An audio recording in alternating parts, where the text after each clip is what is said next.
What are your final beliefs now that you're in the twilight of your years? Do you believe in God?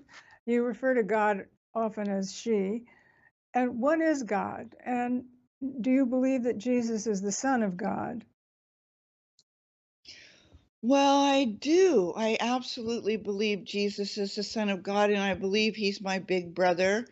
And that when I rely on my own best thinking, I just make things worse for myself and for everybody else. And I think I have great ideas for everybody else. And when I act on them, they have to run screaming for their cute little lives because I said in that TED talk that help is the sunny side of control.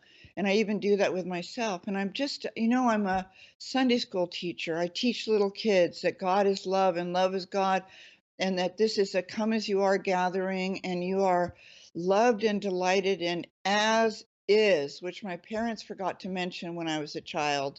I could always do better. We followed the forward thrust of intellectual America, that we moved forward as fast as we could, more and more acclaim, more and more position in the world, because they were they were afraid of death. They didn't have God, and they didn't actually even have themselves, although they were very accomplished. And so, I always thought the worst thing would be for the abyss to catch up with you, and but the American way is when it did before I converted, it was like I just went to IKEA and got a cuter throw rug or something.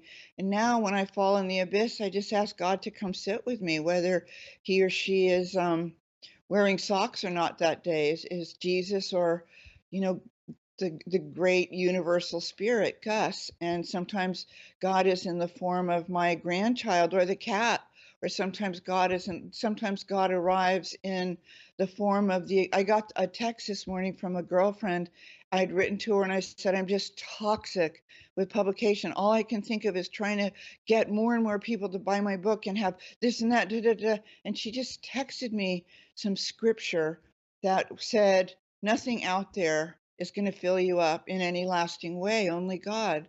And it's really true. I mean, my whole life, because I felt I had such terrible self-esteem and such a raging ego, which all alcoholics have, that ping pong game.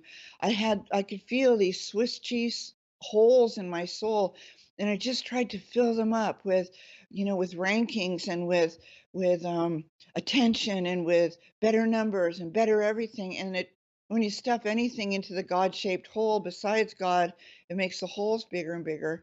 And then finally, I just got to, by the grace of God, stop doing that as often and as much. And I do believe grace is spiritual WD-40, and that there is that long, thin red um, tube on it, and it spritzes you in your clenched up, uptight, rigid, judgmental places, and it loosens them. And I don't think God talks to me with a megaphone or skywriting, or, the Mormon Tabernacle Choir and neon writing, but the right email comes, or somebody in the checkout line at Whole Foods makes me laugh, and I get my sense of humor back. And that's what grace looks like sometimes.